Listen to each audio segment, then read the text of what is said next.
Caspervision. Ladies and gentlemen, welcome to Caspervision podcast. I don't know what, but yeah, is it 8? It is 8. I think it is actually, yeah. Today, again, we have a special guest, and this time it's a subscriber over on my other channel, Caspersight. Go there, subscribe and do the thing, right? Mr. Collin Leggo. And a small introduction. Basically, how the email was sent to me was, "Hi Caspersight, love your stuff. I pleaded with my doctor to cut my leg off. Can I come on your podcast?" I was like, yeah, right. Let's hear it. Hello, mate. Hello, mate. How you doing? You all right? Yeah, I'm pretty damn good, thanks. Good. Lovely to see you. And I'm sensing already you're overly comfortable with a microphone and headphones. Yeah. He looks good. Yeah. You look good, man. Yeah, well, I do have some history being in front of a mic. I did a lot of radio when I was at uni many years ago. In little porter cabins when I was doing my degree. So, yeah, I'm not unfamiliar with this. Right, okay. Yeah, it's all right. What do you like it? Do you like doing that stuff? What, you loved it? Yeah, absolutely. Yeah, because I was doing a performing arts degree. Mm-hmm. So any chance to kind of speak to anyone who would listen was fine with me, yeah. What sort of stuff did you do then? So I did a degree in theatre and performing arts, after doing A-level drama and all that stuff at school. Yeah. And then went after that. That was in the Midlands. That was in Leicester. Yeah. Don't know if you know Leicester. It's I know of it. My geography's crap. But Yeah, same, mate. Scotland, isn't it? Where I was, Leicester, is as far as you can get from the sea in any part of the UK. I've heard of that. Yeah. Yes. Okay. So right, I've heard someone say that before. Yeah. As a Cornish lad, it was 3 years without the sea, which was a nightmare. But yeah. Yeah. But yeah, after 3 years of doing performing arts degree, I went to London, did lots of stand-up comedy. Did you? Did lots of theatre. Yeah, still do a bit now, actually. Nice. Yeah, on and off. I said, didn't I? He's quite witty. Yeah. You know, he's quite quick. Yeah. Yeah. Do you know what's really nice? Fucking sake, man. That is what the power of comedy does, mate. Do you know what's really nice though? No, please don't take this the wrong way. Yeah. But I don't know much about you, man. No. Like, I knew your name's Leggo. Yeah. You begged your doctor to cut your leg off. Yeah. But that's quite nice.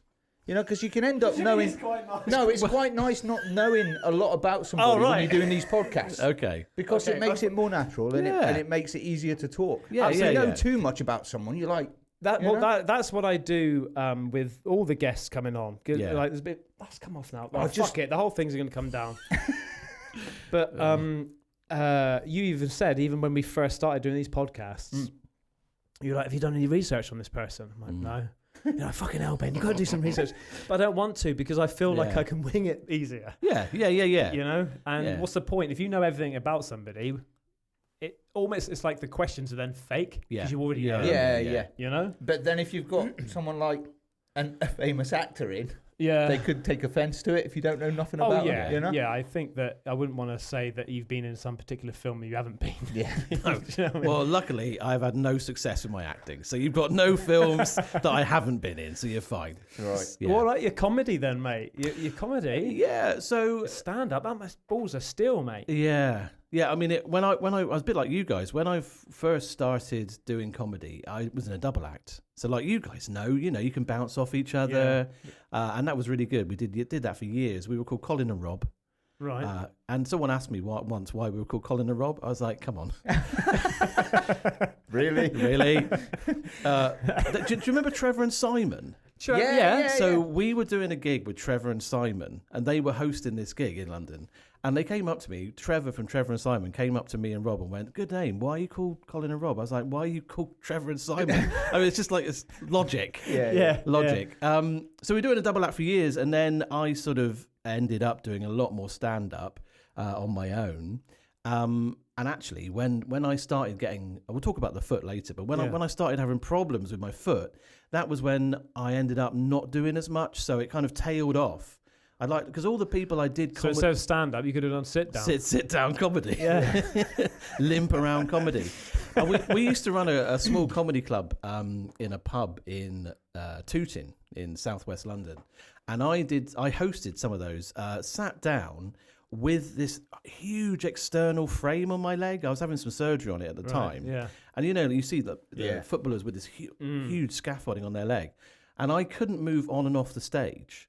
So I would introduce the acts, be sat there in my wheelchair, my legs stuck right up, and then acts would just do stuff around me and sort of just include me, going, "Who's this? Who's this lunatic?" I thought you were going to say, and then I just got wheeled off.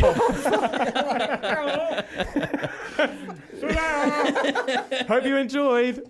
Oh God! But so you had one of those big frames on. Oh, I had one of those on for a year. I had a whole one of those for a year, and actually it didn't do anything in the end. It didn't help my leg at all, right? In the grand scheme of things. So, but yeah. So I had an old friend that had a similar thing, and he had to every couple of weeks he was going back to the hospital. Yeah, and tightening it up, stretching it, and yeah, it's horrible. That is horrible. That was a horrible year. That was.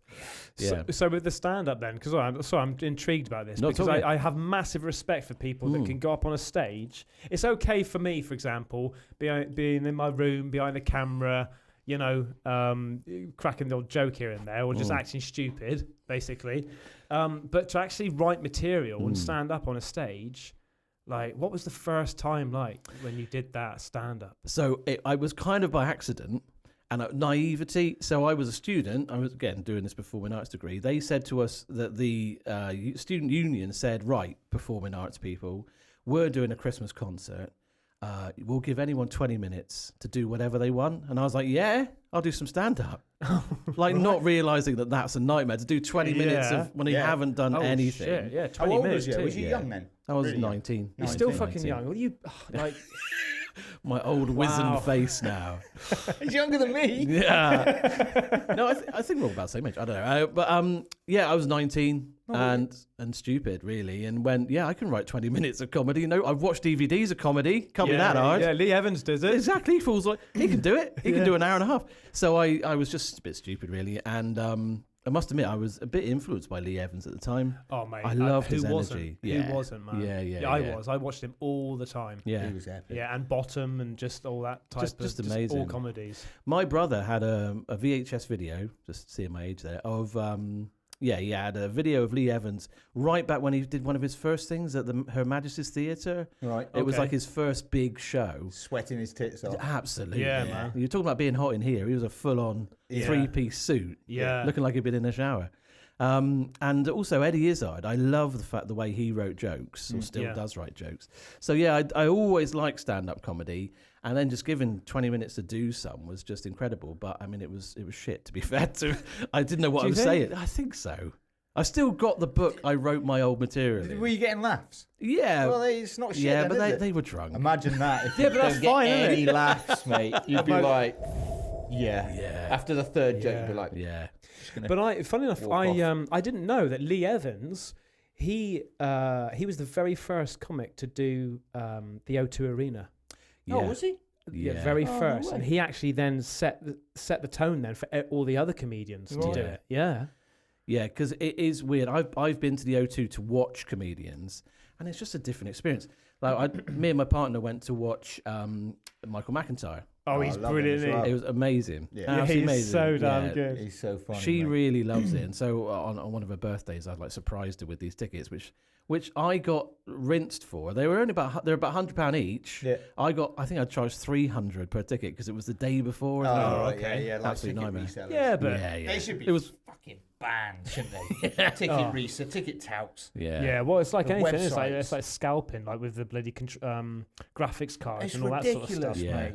You can't stop it, can you? If somebody wants to buy it, they'll buy it. Yeah. And we did. Yeah. And it was really, it was great. But you are literally, we was at the top tier, the sort of cheap seats, although they weren't cheap. They're almost like climbing ladders to get to the top. And you're a good almost half a mile away from the stage. Shit, really? And you're watching it on the screen. You are watching it on the big screen. So it's like watching it at home, but with lots of people around you in a massive living room. Yeah. It's a great show. Similar to like a cinema, really, isn't it? Yeah. It really was. But so for comics to do things like that and make a whole, 20,000 or whatever it is laugh is amazing. Yeah. It is. The feeling must be such an adrenaline rush. Yeah. So go into your let's go right back then. So first of all, by saying you said you're married, got kids? No, I'm not married. I've got a long-term partner. I've got a stepdaughter. And we're actually just down the road in Falmouth. Oh, okay. Falmouth was lovely, man. I've been clubbing in Falmouth. Yeah, have you? Club I? Club International. I can't remember. It was from a previous work lot. It was like, it's pretty damn good. Yeah. Really picturesque as well, isn't it? The club isn't picturesque. No. I seem to remember sticking to the thought. Yeah. There's a. I'm walking around. Some of your listeners won't have any clue about Cornish nightclubs, but some of them. Club International in Falmouth got voted like the best or worst town club in the UK. No way. Yeah, because you do stick to the carpet, and it's called Club International. There's nothing international about it. Literally nothing. Diseases from everywhere on the carpet or something. Yeah. So going back then, it all started your foot or your leg with was it an injury that you had, or so take us right back to the beginning then. Yeah, right back. Yeah, right back to the day one. 1922. Yeah, that's right. No, I wasn't born with anything wrong with my limbs or anything really. It wasn't from birth. It was a bit of stupidity. Again, being young and doing things when you're young and not realizing what you should be doing, a bit like the comedy. So I was in London, having trained to be an actor, thinking the streets would be paved with gold and all that. They're not. No. But luckily in Falmouth, the streets aren't even paved. Some of them where I'm living from. So, and I was doing a Christmas show. I was about 23. I was doing this Christmas pantomime. And I had a pair of plastic shoes that I'd been given because I was playing an elf, right? As you do. Right. To earn the pennies. Yeah. And it wasn't your glass slippers now, Colin. Let's be honest. What were you dressing up with, really, eh? I was dressed as an elf called Troy, who worked for Father Christmas. Troy the elf. Troy the elf. Fucking hell. Yeah, I know. Right, okay. It wasn't. This pantomime has never seen the light of day again. And these plastic shoes were just awful costume shoes, and they rubbed my right foot, and I got a blister just under my little toe. And being stupid and naive, and as you do, you just think a blister's a blister, it'll go away. And I just ignored it for about 2 weeks. And at the end of that 2 weeks, my foot was really sore. Like it's slightly swollen all up, and it got like a slight shade of purple, which I knew wasn't right. Yeah. Right. But being 23, 24, I just thought, ignore it, it'll be fine. I've got to do a show in a few weeks, ignore it. So I ignored it for another week. The last week of rehearsals, just before December, I was in rehearsals and I collapsed. And everyone's panicking, what's wrong with Collin? So I took myself to a walk-in clinic at the local hospital. And they saw me, took my shoes off, and they're like, crikey, that blister is so angry. You've definitely got an infection in that foot. How big was this blister then at that point? I would say at that point it was probably the size of a 10p piece. Is that all? Yeah, it was nothing you would really worry about. Yeah. But I'd had it for like 3 weeks maybe, and it hadn't got better, hadn't dried up. I was putting a plaster on it each day and taking it off each night and just ignoring it, Yeah. But really, I should have gone and seen someone. Yeah. And it was sore. It was really sore. Anyway, so they said, right, we'll do some blood tests. There's definitely an infection in your foot. Do some blood tests. And so an hour later, they came back and went, right, okay, so how long have you been a type 1 diabetic? Oh. And I was like, well, I'm not a type 1 diabetic. I think you're talking about someone else. Yeah. They went, no, your levels are sky high. You're definitely diabetic. If you're not, there's something else incredibly wrong with you. So that was a bit of a shock. And it turned out that I had probably had type 1 diabetes, which is hereditary. Okay. Probably from late teens. Okay. Because it manifests itself either when you're born, if it's hereditary, or, as you go through puberty into, becoming an adult. Yeah. So probably they reckon I probably got it when I was like in my late teens, and it just didn't show itself. Right. Although, go on. I was just going to say, so type 1 diabetes, what sort of, are they strong side effects you're going to get from that? Like, you're going to get lightheaded, you're going to be passing out here and there. Like, why didn't you? Yeah. Yeah. I mean, because I now know all about it, kind of, but I didn't know anything about diabetes. I had no idea that my family had been diabetic, so I didn't really even look into it. Do you know what I mean? Yeah. And the side effects are, looking back, I went to uni being slightly chubby, and over a few years, I actually lost quite a lot of weight without trying. Okay. And I was like, this is awesome. Yeah, this is awesome. Yeah. We're going on the beer. Yeah. Great, I'll lose weight. I'm just growing into my skin. I'd eat, junk food, drink beer, and still lose weight. And as a stupid teenager, I was like, this is great. Yeah. Let's not check that out. Yeah. So I had lost weight. I was thirsty all the time. But again, I put it down to like doing stand-up comedy in the evenings, traveling around, doing school shows in the daytime. Yeah. Busy, like, Just being active. Yeah. Put it off to being something else. And my friend said I was grumpy, but they can fuck off. That's what you've been saying about me all fucking day. So you can be grumpy as well if you're not looking after diabetes. Anyway, and it can affect your extremities, your fingers, your feet, because it's all about your blood circulation and it not getting down to the bottom bits of your body, right? Yeah. I didn't know any of that. So they said, right, you're diabetic. You have got an incredible infection in that foot, and we need to sort that out. So I spent a month in that hospital, and they did lots of debridement, which means just taking away the bits that were infected. So I actually, they removed a toe, my small toe, which in the grand scheme of things, you think, I've got 5, it's fine. Right? But they removed that toe, and they removed a tendon, which connected the foot to the ankle. Right. But I kind of got away with it. Because I heard, and this might be a complete myth, but your little toe is extremely important for balance. Yeah. It is true, right? So when they go, you're going to lose your little toe, I'm like, well, it is the littlest. It'll be fine. Yeah. You're absolutely right, Ben. Yeah, you do need that. Right. Yeah. Okay. And so they saved my foot. Like, no one said you're going to lose your leg. No one said what I call the A word, the amputation word. No one mentioned it because I was like 23. I was a young guy. They probably thought to themselves, we don't have to panic him with amputation.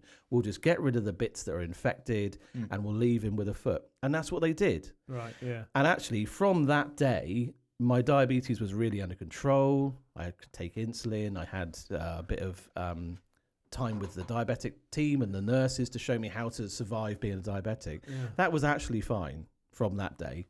But I was left with this foot that was hugely compromised. On paper, it was totally fine. There was no infection. Yeah. I could walk on it. But there were a few times where it would be ever so painful because I was almost walking on the wrong part of it. Yeah. Because you take away a toe, and like you say, you lose your balance. Yeah. It can get sore where it shouldn't get sore because you're walking almost on the side of it sometimes. Yeah. It's like raw skin, I suppose, isn't it, on there? So that's was it right. like blood poisoning then, or sepsis? Basically, yeah. Because I'd ignored it just for 3 weeks, and my body was already going, mate, you're hugely diabetic, deal with it. Yeah. And I wasn't dealing with it.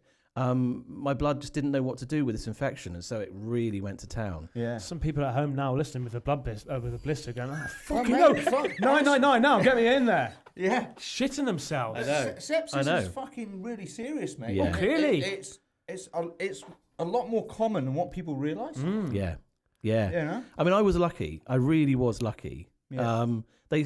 Someone did say, I mean, I think, I don't know if they was exaggerating, but they said if you'd left this a few weeks later, I might not have been around. Do you know what I mean? Shit. Yeah. Yeah. And that was stupidity. Wait, did you have a partner at that time? I was actually married. I got married to my partner when we were quite young. Yeah. Well, I'm not together with her now, but that's fine. But that's not connected to the foot. Yeah.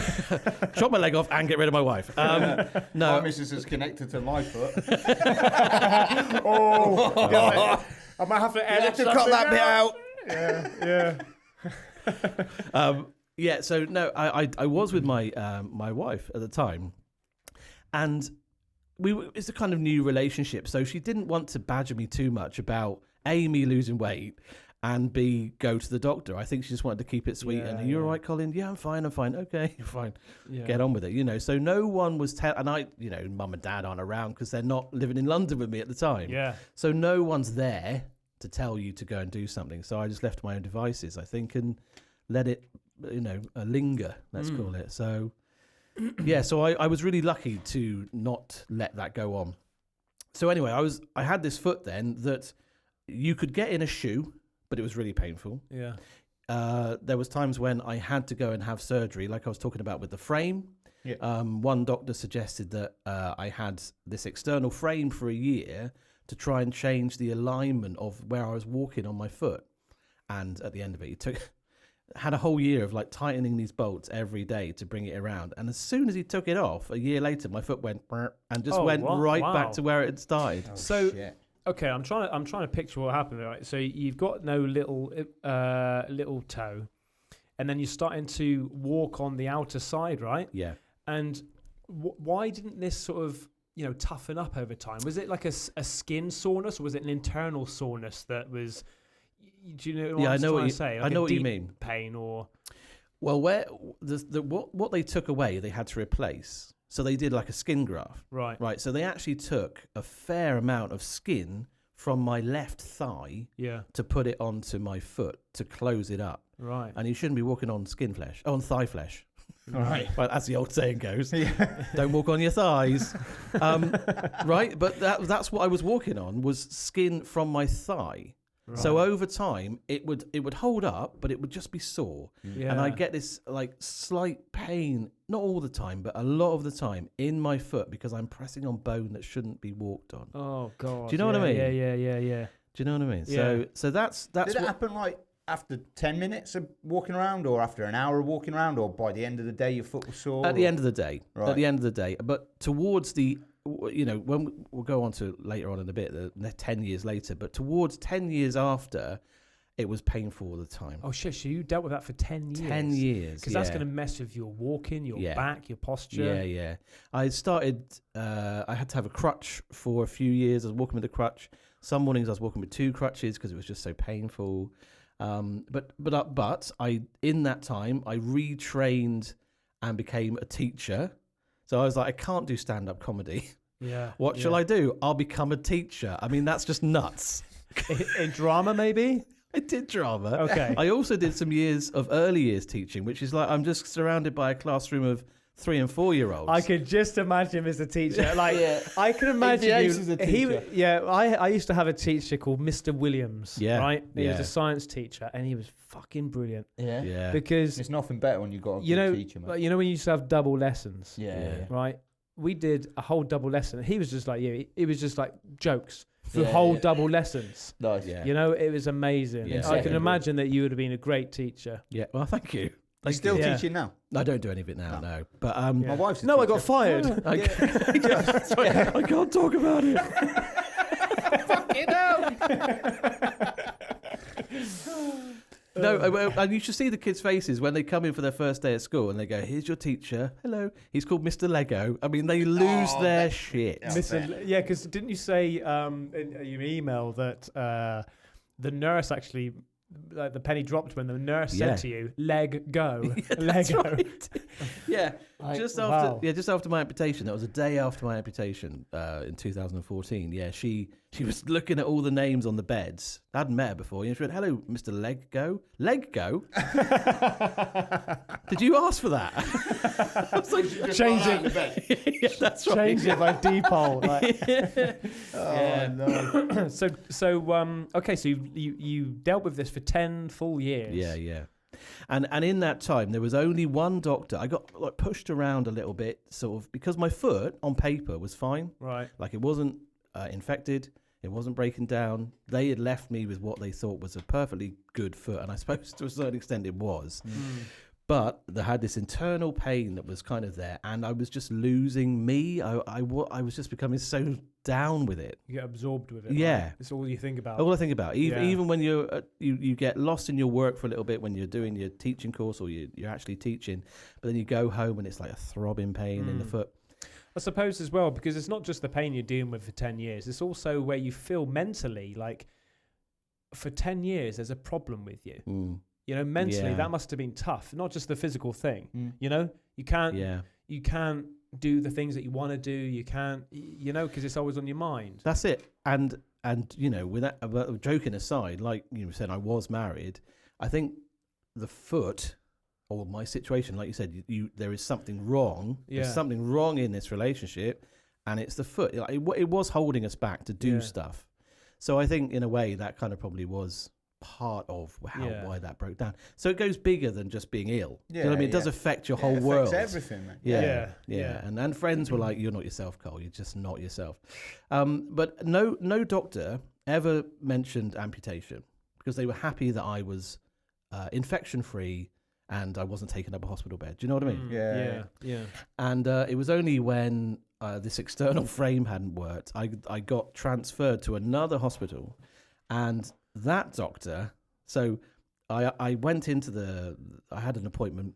I went in, laid on in this cubicle. The nurse came and we got my foot out ready for the doctor to see. Yeah. And at this point, it was slightly inverted again, and didn't look like horrendous, but it just looked a bit abnormal.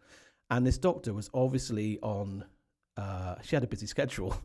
So she whipped back the curtain and straight away she went, "Oh, just chop it off."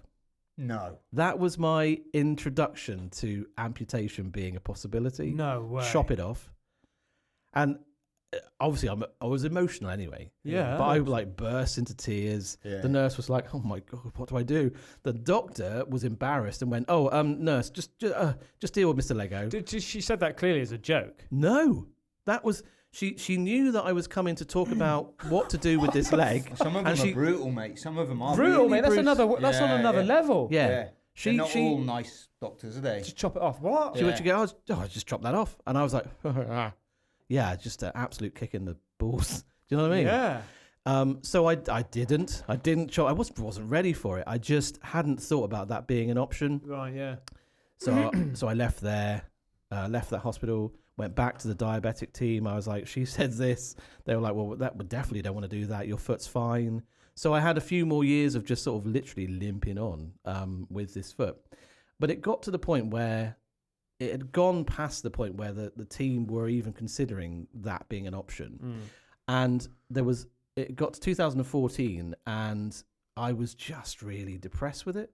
Like not on paper, I wasn't depressed. I wasn't taking anything for depression. Yeah. But I was not myself.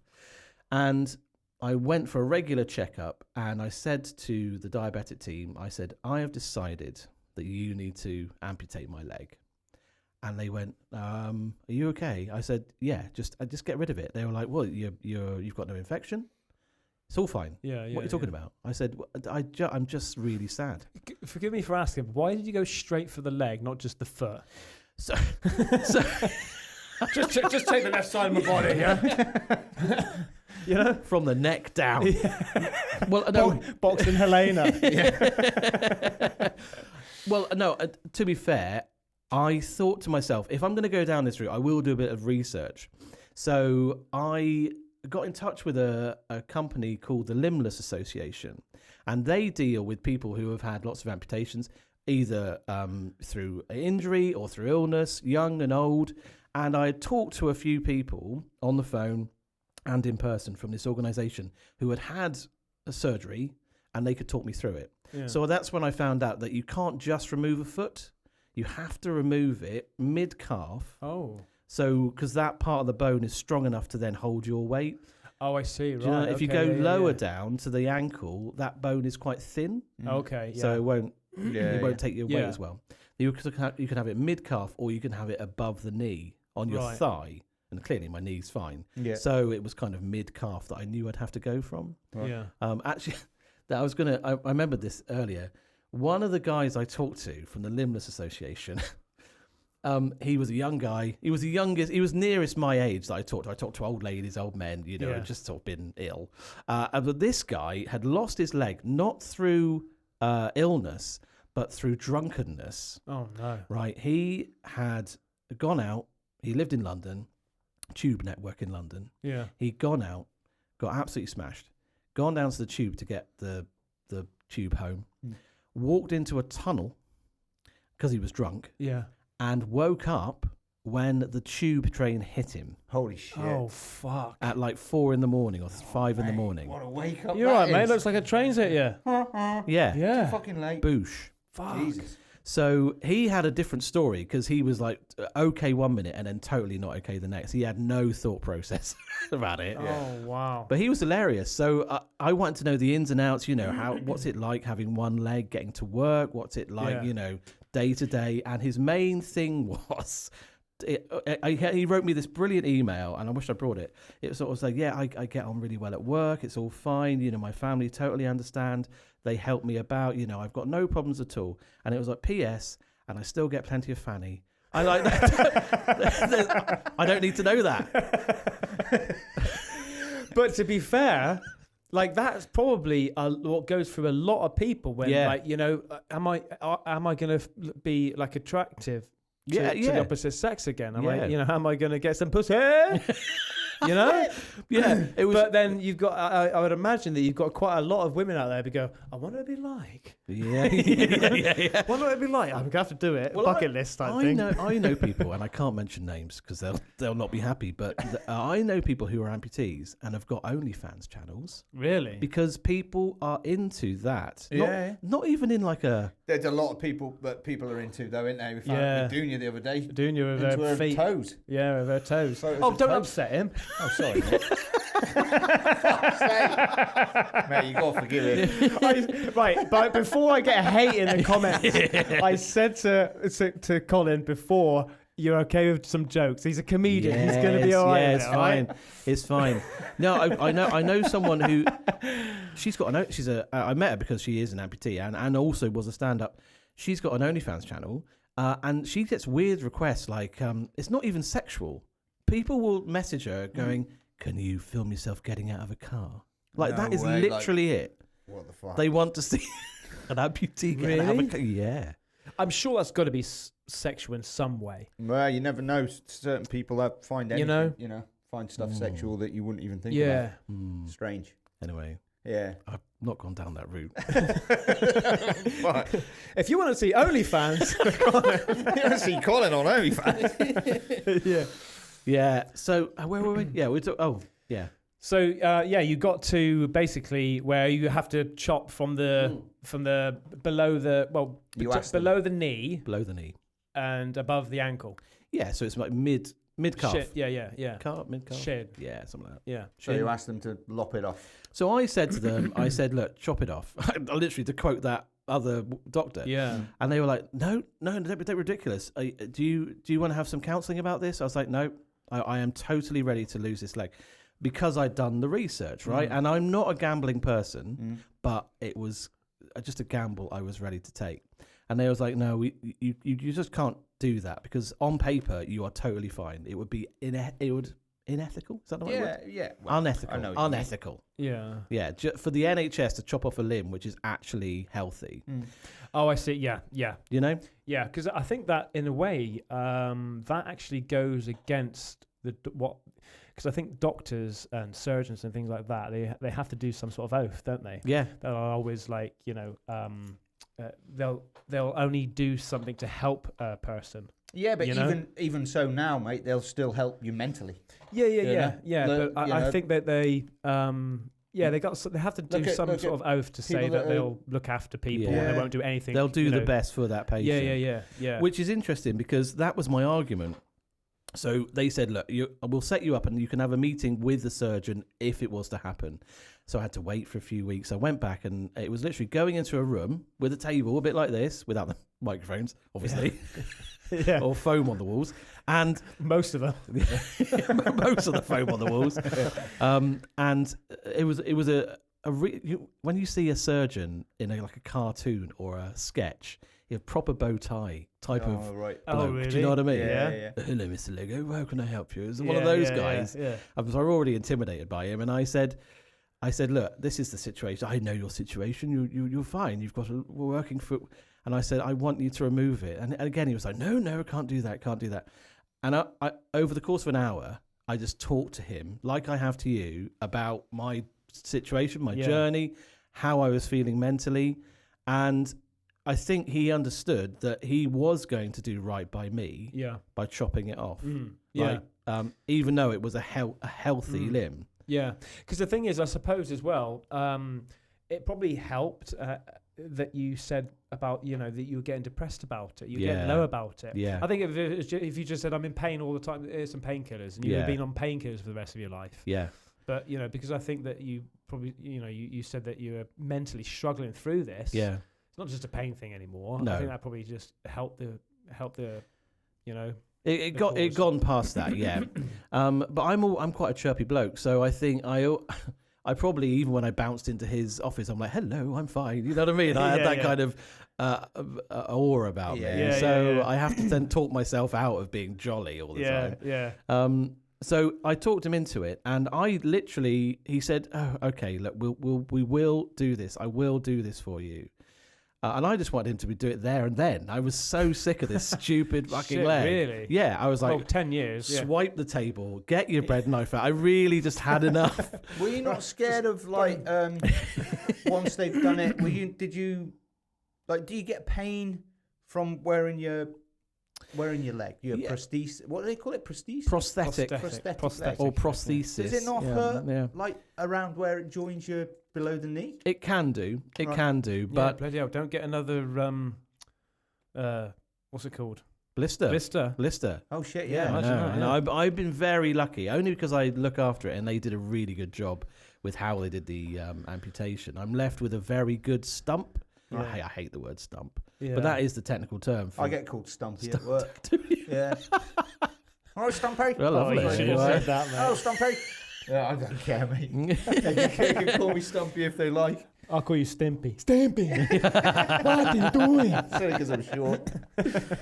Yeah, it's a fun. Yeah, a stump is the technical term for what you're left with. But I don't know. I know what you mean. It's your leg. The word stump. You're left with your leg. It's not great, is it? No, but I was left with a very good stump, and I've been very lucky. And that was my worry that so I had to wait another 3 months before the operation happened, and that was the worst time. I think again mentally that was the worst time because it was booked for a month later from the meeting with Dr. Bowtie to having it done. I had 4 weeks to wait. And that's quick. Yeah, that was good, right? Yeah. But on the morning of that operation, they said, we'll phone you at 5 a.m., let you know which ward to go to, let you know what to bring. And the phone rang, and it was bang on 5. I was like, here we go. And I answered the phone, and they said, Mr. Leggo, due to lack of beds, it's called off. Right? So I was like, fuck. Do you know when you've got the adrenaline? Yeah. And then suddenly it's not happening. And you've not eaten all fucking night. Yeah, that's right. Going into surgery. Yeah, nil by mouth. Bet that was fun with diabetes. Yeah, exactly. Oh Christ! Exactly. Yeah, I didn't think of that. Yeah, I'll tell you about that in a minute. Yeah, it isn't fun. No. It isn't fun.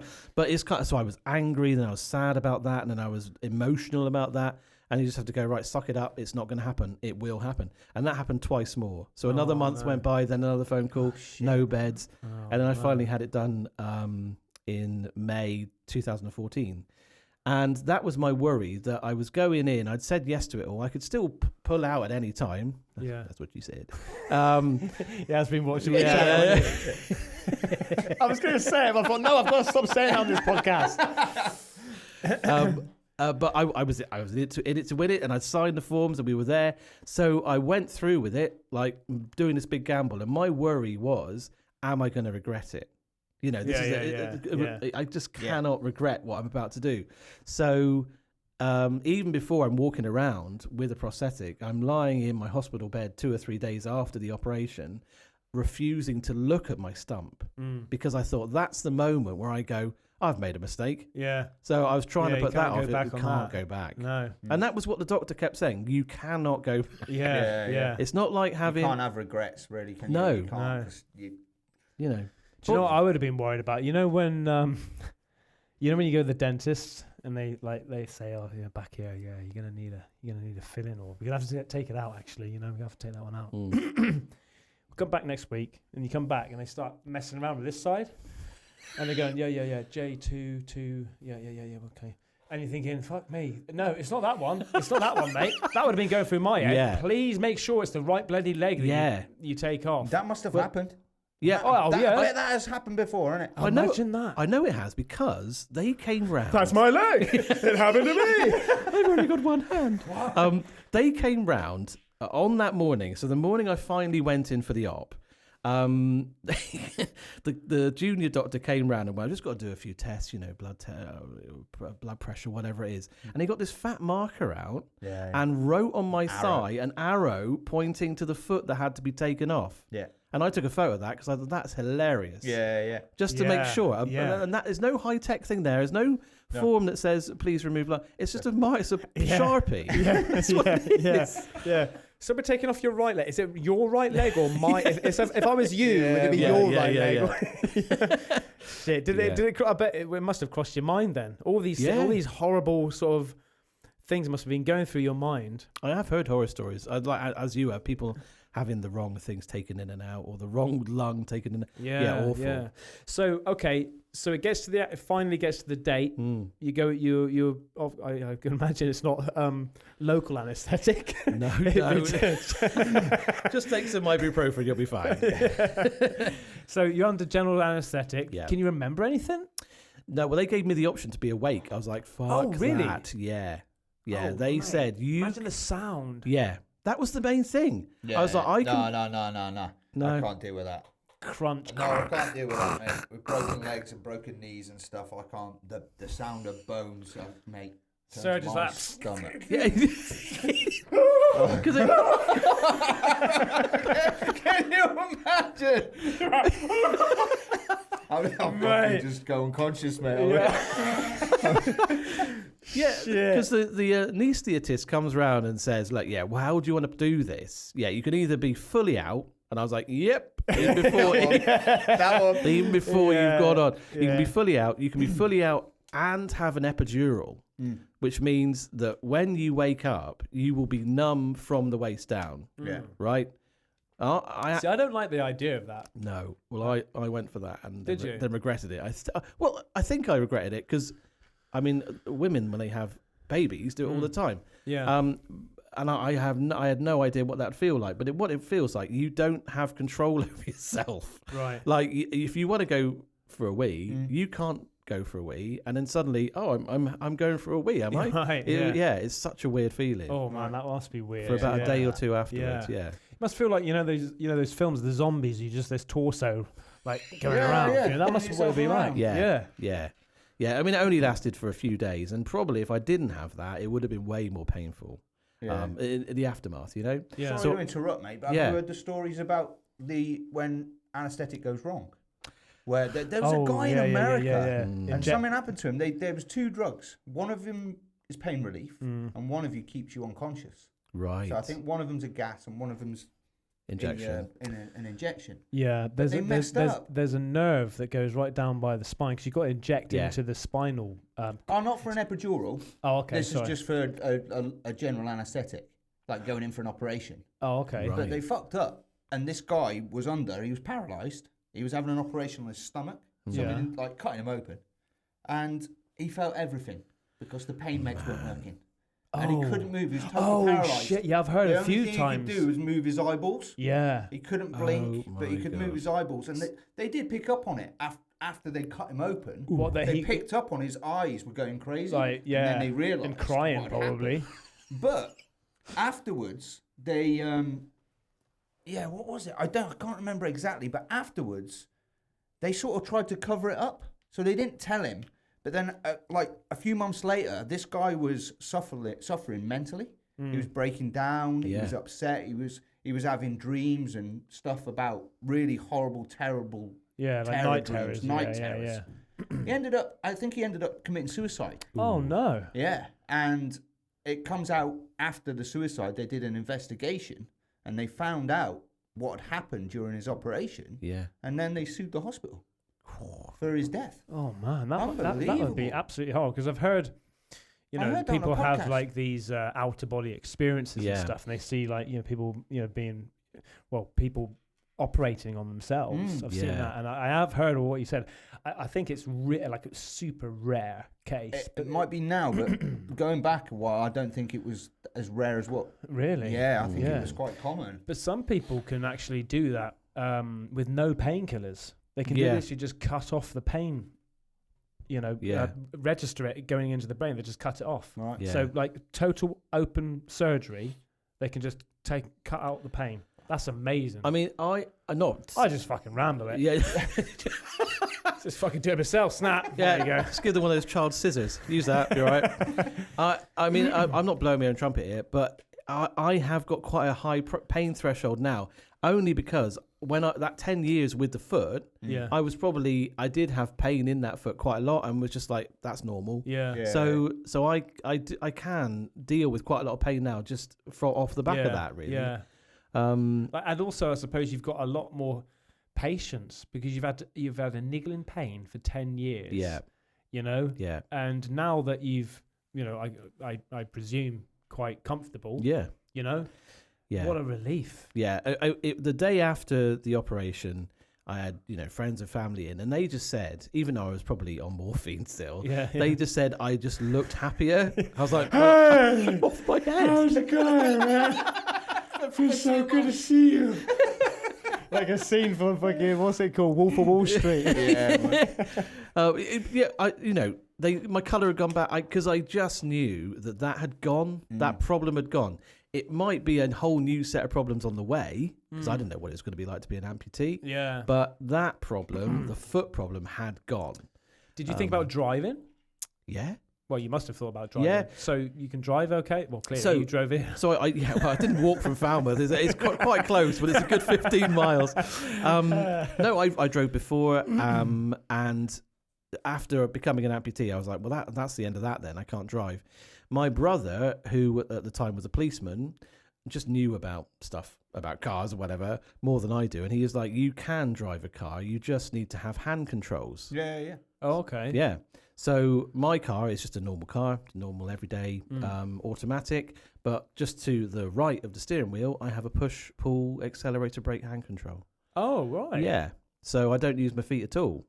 Oh, because I'll have days where I don't want to wear the prosthetic, so it's hard to drive a car. Some people drive with both legs amputated. Yeah, they do. With no legs at all. And it's just it's all amazing. Push pull. Wow. Yeah. So that's So getting fitted. Yeah.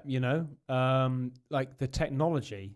Yeah. Is amazing. Right? Yeah, is it like carbon fiber and all that? Yeah. All that jazz. Yeah. It's when they started, because I had my first leg fitted, I would say about a week and a half after losing my actual leg, and I was still in hospital at the time. So this team come round from a totally different team. They're the prosthetic team, and I felt a little bit primitive to start off with. They just got out the old style plaster cast material and take a cast of your leg, but then that goes away, and geniuses make you this fully fitted carbon leg, which is just for you. It's not like second hand or second legged. Yeah, it is just for you. And it took me a while that second hand, second legged. And they sort of say the first leg I got was fairly basic, but I sort of said to them, just out of curiosity, how much is that worth? They were like, 12 grand. I was like, oh shit. So even a basic leg is like 10 to 12,000 £12,000. Wow. Shit. Yeah. Sorry, can I just ask you, after they did it, what was it like when that pain had gone? Oh, it was amazing. Oh, it was absolutely amazing. In some pain after, like bruising and things like that after the operation. Yeah, and of course you've got a huge cut on the bottom of that stump where that has to heal. Yeah, that has to heal, and that took 2 or 3 weeks before I could really walk on a prosthetic. Because that would have been a risk as well, being diabetic. Yeah. So there are all those sort of risks involved, but it was just a different type of pain, and it was a pain that went away. I must admit, when I first stood on a prosthetic leg, a pain shot through my cut-off bone, right the way through my leg and up into my kind of like neck hair, and I was like, I've really messed up here. That is so painful. That must have been one of the worst thoughts ever, to go like, I've now completely fucked up. Yeah, and it wasn't the doctor's fault, it's my fault. Yeah. So that was really painful and actually quite distressing. And that sort of first session with the leg was cut short because I was like, I've messed up. Yeah. And she was like, let's just take it off. We'll try it again tomorrow. And over the next day it was a bit better. Next day was a bit better. And I was in the rehab centre, I think, for another 3 weeks. And I left there walking, using a stick, but walking without any limp or anything, with the prosthetic on. Nice. So what was that pain then? Was like nerve? Yeah, just the end of my bone that had only just become an end of a bone. It was attached to the rest of the leg. A week before it just hadn't toughened up, and it just had this shock go right through it because it wasn't used to it. Yeah. That was painful. And how long did it take you to like walk? I mean, I saw you and I was like, hey, this fucking guy just wants to come on the podcast. There's nothing wrong with it. Collin? Yeah, I was determined to. So that happened in the May. And actually, going back to the comedy, there was a big old event happening where I live called Falmouth Week. Yeah. And I had been booked months before to do a comedy gig at Falmouth Week. A big old one, 800 people. And I was like, and that was on August the 11th. I remember that because it's my dad's birthday. And I wanted to be able to walk on stage, aid-free, without any crutches, and do that gig for half an hour. And I did it. Nice. And that was my goal. Yeah, to do that. Yeah. And after it, I was knackered, but I did it. So I would say from May until about the end of July, which is not a short amount of time, really, to fully walk again. So 10 weeks-ish. Yeah. Just going back slightly, when you had your foot and one of your little toe was gone. Yeah. You said about the balance. Like, how bad was that? Like, did you fall over? You stumble? Yeah. So I would stumble and fall over. And also, the diabetes brings with it a thing called neuropathy, which is a lack of feeling in your feet. Oh, right, yeah. Which, because, again, I had diabetes for quite a long time and not realised it, the neuropathy was quite bad in that foot. So I was already dealing with not a totally feel-free foot, but I couldn't, if I stubbed my toe, I probably wouldn't feel it. And to lose a toe then when you don't have the sensitivity to rectify any imbalance, I was always falling over. I was like a weeble, wobbling all over the place. Oh, Christ. Yeah. So, right, you're walking back again. What sort of stuff are you doing now then with it? So someone said the other day that I was profiting from being disabled. I'm not really. But what I do is I talk to young people in colleges and schools and sixth formers about choices, right? So, and I use my story and the bits of comedy that I've done about the foot to kind of just talk about making good choices, and like we're talking about regrets, making sure that regrets can't be a thing because you've done the research. Yeah. So, none of them in that room are thinking about chopping their legs off. I wouldn't imagine. No. But they are thinking when you're 16. You can relate it to anything. Yeah. Yeah. If you're 16, 17 and you're thinking, right, when I go to uni, I'm going to take this, I'm going to do this, I'm going to make sure I get absolutely smashed or whatever, or go with this person or take this drug or whatever it is. You've got to be able to have done a little bit of research. Yeah. Without sounding like a better informed decision, doesn't it? Yeah. Rather than just going, I'm going to go out with the lads and drop these pills that I ain't got a clue what they are. Yeah. Which it happens all the time. Yeah. So you're thinking like you just reflect on things before you spontaneously go and do something potentially reckless. Absolutely. Yeah. Yeah, and because then you can be sat there because and you have been in a car accident because you've been absolutely off it, and you're going to have full of regrets. So without sounding a bit like an old granddad, you just got to think about things before you do it, and that's why I use my story to kind of show that. Yeah, to show that. Mate. Well, good on you. Yeah, that's fucking amazing. Brilliant, mate. Yeah. How do you first address it when you walk on the stage and you're speaking to, like you say, college students? Yeah, college students. Like and how do you also sell that to, I don't know, I suppose the head, and just say, look, I want to talk. Yeah. So there are companies that will book speakers to go around and do things, whether it's about decision making or whether it's PSHE, they call it, don't they? Personal social health. Yeah. Or about disability. Yeah. So I get booked by these companies to then go into places and do something. But it's quite nice. They usually book me either for the start of a talk program of like a few months or the end, because I can make people laugh a bit. Yeah. Nice. Because they would have had a talk the week before about something absolutely devastating. Yeah. And all be in tears and be like, oh God. So I'm a bit of a light relief, but with a little bit of a message at the end. So I kind of sell myself as, someone who has been through something quite unique, having to choose to do that. But I can also make, people enjoy that journey a little bit. Yeah. Have you thought about doing like a TED Talk? Could do. Yeah, I haven't done a TED Talk. No, could do. Yeah, absolutely. Could do. Because those TED Talks they're amazing. They're absolutely amazing. Yeah. Amazing people on there. Yeah. At the end of every one, I'm like, yeah, exactly. And I feel like tomorrow I'm going to be doing that, But I am. I just love inspirational talk. My missus can't stand it. No, she can't stand it. I'm not a big fan of inspirational talk, but it depends what it's about. Right, it depends what it's about. Yeah. If it's about ambition, if it's about positivity, if it's about making money, I'm not interested. Yeah. It just bores me. Yeah. But if it's about something I'm interested in, obviously, I absolutely love it. No, I Technology, like love it all. I like it all because I think it's good for people. Yeah. Yeah. I really think that it's to constantly hear positivity and you can do something. Yeah. You can. It just sort of sinks in after a while. But like, yeah, fuck it, I can. Yeah. You know, it's like a can-do approach to things. I went recently to a talk from is it Sir Ranulph or Sir Ralph Fiennes? Yeah. I can never say his first The name. guy that climbed Everest. Yeah. Yeah, he's old now, isn't he? Yeah. I know. I know him. Do you not know? I don't fucking know. You do. He's climbed Everest. He's had like amputated fingers. He's There's had loads of people and there's loads of people who climb Everest. Sir Ranulph Fiennes. He's just Sir. Yeah. You've heard of him. Probably. I've probably seen it. He's quite a character. I went to one of his talks, and that was inspirational because he'd be in North Pole, South Pole. Don't know where poles, but he would be out there and have to almost kind of get rid of some of his fingers because they've got frostbite in, and then just carry on. Oh, what the? Yeah. Jesus. Is he actually at the North Pole or South Pole? Yeah, I don't know. Flat Earth. Yeah. No, I think one of the wall. one of what's that? Flat Earth. Flat Earth. Yeah, my man. gosh! Flat Earth. You need to get someone on the podcast about Flat Earth. Oh, do you know what? That'd be a great one. You If do. there, I'm if there is fascinated. anybody who now see the thing is, I've heard that there's flat earthers, Yeah.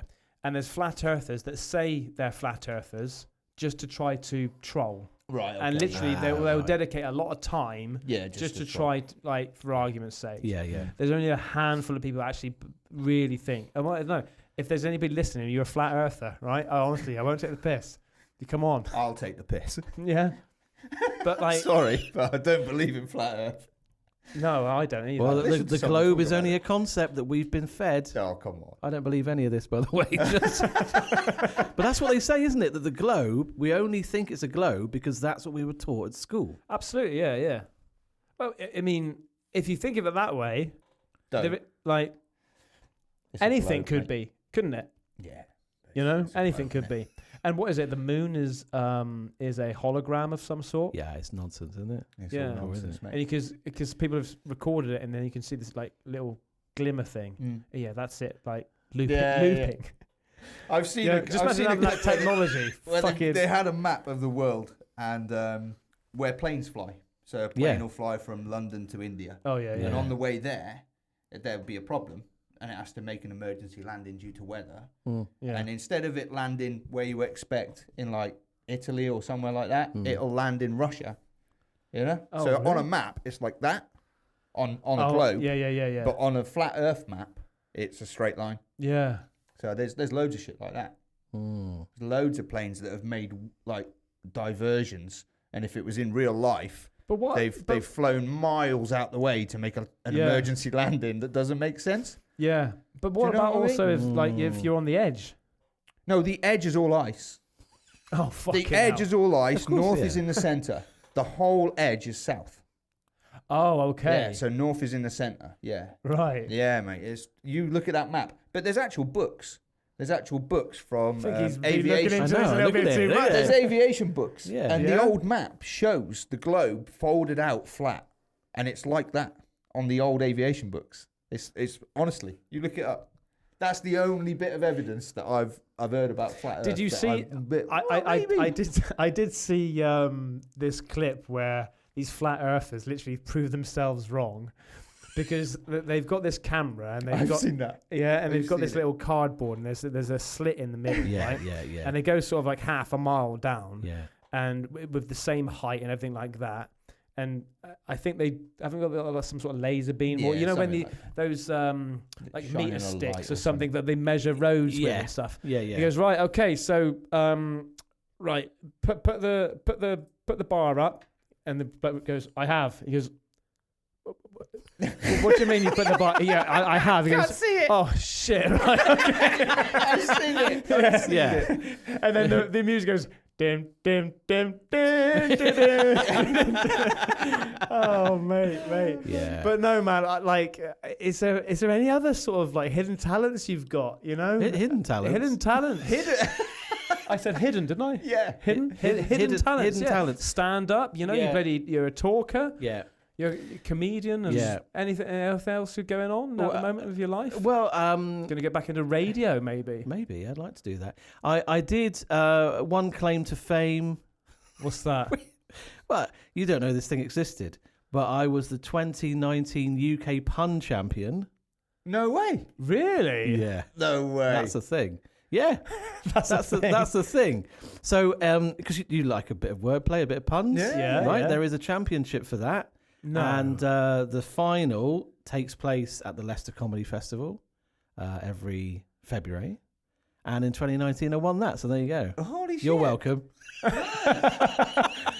Mate, how did you stumble upon that? So, again, doing the stand-up. Excuse the pun. Yeah, that's right. Doing the stand-up, I actually got into doing puns because they are quicker to do. Right. So you know, if you're going to do a set, you can rattle through your puns quite quickly and then have to sit down again. So when I was unable to stand up doing the stand-up, they were quite nice to be able to do just single gags. Yeah. Because you can do short sets, which are quite snappy, and then you go and lie down again. So I got into puns doing that way. And then I found out about this National Pun Championships, I think probably in 2017, 18. And National Pun Championships. National Pun Championships. Yeah. Did you just Google that, or I knew some friends or colleagues in the comedy world who had given it a go, and it's quite brutal. Like the process to get into the championships is just sort of, you know, you get accepted, and then you have to kind of prove yourself before you go to the final, and the final takes place in a boxing ring. So it takes place in a boxing ring. A bit like sort of one of these kind of, I don't know what you call it, slams. Was it rap battle type things? Do you know what I mean? Yeah. 8 Mile. 8 Mile. It's like 8 Mile meets Countdown. Oh my God. 8 Mile meets Countdown. Oh my God! I could just imagine if you're like your cat backwards and that, like, you know, Mum spaghetti already, whatever it is. Yeah. Eminem. Yeah. And it takes place in this huge boxing ring in the middle of De Montfort Hall, which is a massive hall, holds about 2,000, 3,000 people. Yeah. And you're in one corner, and you have to battle it out, wordplay, with someone in the other corner, and there's a referee. No way. Yeah. Oh my God. Yeah. I could never do that. I'm not that witty. Yeah. Not quick like that. You're pretty quick. No, not with puns. That's what like she that. said. For fuck's sake. You know, I'm the only one who hasn't done that tonight. So, do you think that you got your comedy through watching all of the comedies? I reckon so. Yeah, I reckon so. Although I was never into any of the pun comics. You know what I mean? The old style kind of Tommy Coopers. Oh, they loved a bit of wordplay. You know what I mean? Yeah. I suppose I was kind of, I sort of saw them on the edge, like when I was with my granddad, he'd be watching telly or whatever, and watch this type of people. But I was more into the more physical comedy, and I'm just awful at that. So I suppose so. But yeah, the wordplay definitely. But my dad was a big influence. He passed away this year, bless him. But he was a big old influence when it came to like just sort of telling jokes in pubs. Yeah. And being part of a male voice choir, and then you go to the pub with them afterwards, and then all these horrible puns are coming out. Do you know what I mean? Yeah. Definitely my dad was a dad joke. That's what I just consumed comedy. Yeah. All the time. That's all I want. If I was going to watch a movie, it would just be comedies, and then like it'd be stand up and that. It was nothing makes you feel better, mate, than pissing yourself laughing watching someone on TV. Yeah. Or even better if you could see it live. Yeah. Like, I experienced when Peter Kay first came on the scene with that DVD. I never like. I'll probably get a bit of hate here, but I didn't ever really follow him like that. I didn't find him that funny. But it was my type of comedy because I grew up north. Exactly. Like, all my family northerners. For me, like everything he was saying was so relatable. Yeah. You know, policeman drives past and your dad grabs you around the head. He's here, I've got him! He's here! And the cops go about. My way used to do that. Like that, I was just dying, but yeah. But no, I saw what I did like was when he did the he does the music and it sounds like something else. Oh like yeah, the words, that's right. The wordplay, the misheard lyrics. Yeah, that's very good, really good. But no, I liked all of the physical things, like like the Lee Evans. He was amazing, yeah, unbelievable. You know, but I think that I got into comedy just because, well, basically I was just shit at school. You know, I think it was just more of a like, go to school just to have some fun, because at home, like with my stepdad, he was strict as hell and stuff. So I just sort of just use comedy really as a sort of like a escape type thing. Yeah. You know? And then I found that it sort of, I think, built me up. Like I take pockets of different comedians, and it is who you see now, I think, you know, in my adult you mold life. yourself from it. You know, definitely, people say, "Oh, you're a bit like Jim Carrey." People say you're a bit like this, and you know, pockets of things you go, you know, and it just influences, isn't it? Yeah, influences, absolutely, yeah. I mean, recently, and I don't do it much now, but I suppose in the last sort of 6 or 7 years since I've had the prosthetic, I've used comedy as a little bit of a therapy, I suppose. Yeah. Because I can go on stage and talk about what happened to me, but make jokes about it. Yeah. And lots of that is buns. Lots of it is anecdotal. Yeah. About that nurse, you know, who the Leggo thing. You know, and other just other stories that happen with that, and talk about various things that happened. So the leg has really influenced my comedy of late. Yeah, it's weird how things come around full circle, really. Do you think that, because obviously are you quite busy doing these like talks and that, going around schools and colleges? Yeah, on and off. Yeah, I mean, it's not something you can do full time, because you know there's not enough talks. Yeah. But I do a fair amount. Yeah, absolutely. What would you like to? What would be your dream? Just a weird dream about some kind of nightmare. No, what would be like your stuck ideal? In a field. yeah. Would you like to be like an inspirational talker? Would you like to, you know, like for full time, or what would you? Yeah, I mean, I think 5 years from now, where would you like to be? I think that'll be great. I think that'll be really fun, because it is important, I think, to talk to people about what's happened to you. If you've got something that's happened to you that is a bit unique, and actually going in and talking to these young people, I do a section which is a bit less funny and a bit more sort of home truths to young guys. So, you know, in an audience of, you know, 80 sixth formers, half of them are going to be male and half of them are going to be at the age I was at when I was just ignoring my body. Just you coming on here to talk about that in such a positive way. You've got, like, you know, what an amazing sense of humour you've got, you know, and yeah, thanks. You know, because it's nice to know that we can have a joke, because at the end of the day, for a lot of people, it's a sensitive thing, you know? Yeah. And it's a real serious thing that you went mentally, physically going through for bloody years. Yeah. And you tackled it, you proper Rambo'd it, mate. And you know, and you got through it. And now you're using that as well to you know, help other kids and stuff like that, other young adults. It's amazing, man. Oh, thank you. It really is. I had my anniversary, my leg-iversary. A few weeks ago, so it was in May. All right, yeah. 2014. So I had my leg-iversary, and I always sort of reminisce about that at that time. Yeah. And I think this year on Facebook, I put a little bit of a thing, just sort of saying what you said. You know, it was a big thing, but I think if anyone's got something big in their life that's maybe holding them back, or they are scared to do, or, you know, there is something that they can see on the horizon that can better themselves. You know, is it changing your job? Is it doing something extraordinary that you've always wanted to do? As long as you know the risks, I say give it a go. Do you know what I mean? Yeah. I think it's really important to look after yourself sometimes, because, you know, like I've got, you know, step kids to look after, you know, your partner to look after, but at the same time, you've got to look after yourself a little bit, and also, you know, make sure that you are okay. Number one is okay. Yeah. You know, mentally and physically. Yeah. So, and if that means taking a little bit of a risk, do the research, do the pros and cons, and maybe go for it. Do you know what I mean? Yeah. It's great advice, mate. Yeah. Have you got anything you want to say? No. It's been great. It's bloody brilliant, mate. Thanks for coming to chat to you. Yeah, man. It's been great. Yeah. Oh, cheers. Yeah. And I think I might have to take you up on that advice about getting a flat earther on. Yeah. Yeah. That'd be good. I think that would be good, wouldn't it? Well, we'd have to be careful. Why? You know? Well, because they might come across like we're non-believers and they're believers, and it would just be us against them.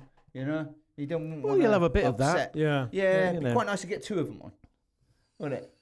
Because then they've got like. They've got someone to help them talk about it, and then there's like, because we're non-believers, are we? You don't believe in flat earth? No, I don't believe in flat earth, no. But you are susceptible, because I've seen some of your videos, Ben. You are susceptible to like the whole aliens. Absolutely aliens, mate. You know, and them being involved with us more than we know. Yeah. In terms of, there you go. See, aliens. Aliens. It's fucking aliens, mate. Yeah. Maybe he's an alien. Exactly. No, but you know, maybe the world isn't all we think it is. That's what I'm saying. No, I don't think it's flat. No, it's not flat. Yeah, it's definitely. Yeah, it's definitely not flat. But I do believe that the aliens are out there.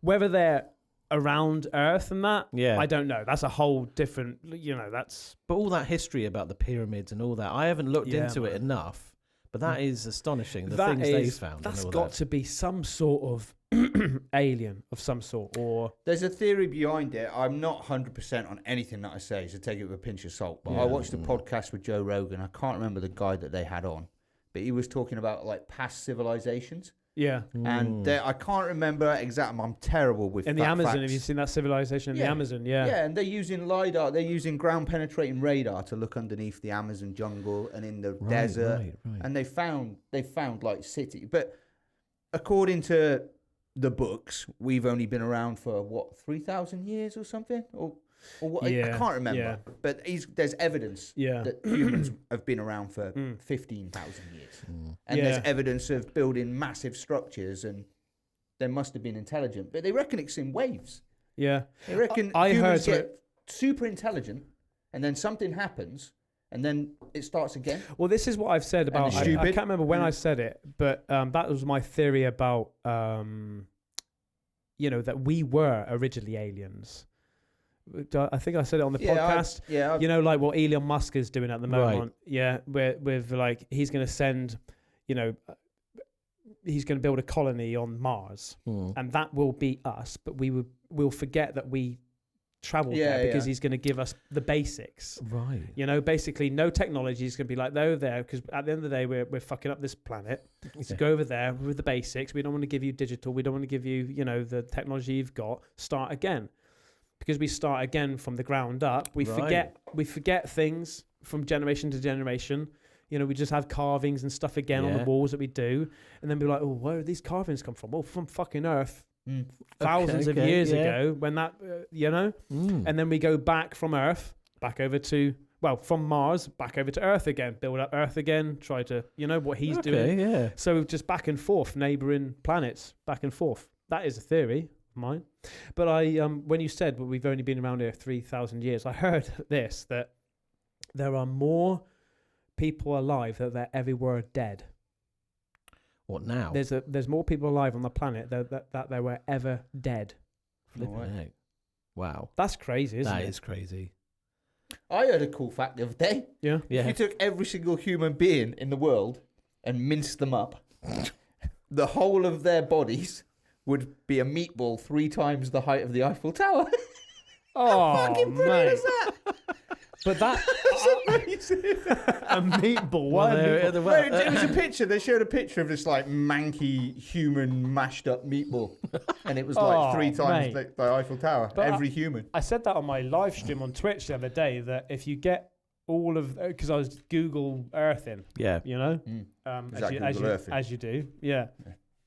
And apparently, if you took every single person, it would be like the quarter of England, the bottom of like the southwest. If you just put them side by side, stood next to each other. Crazy. Yeah. That's what it feels like in the summer sometimes. It doesn't it? Yeah. Definitely.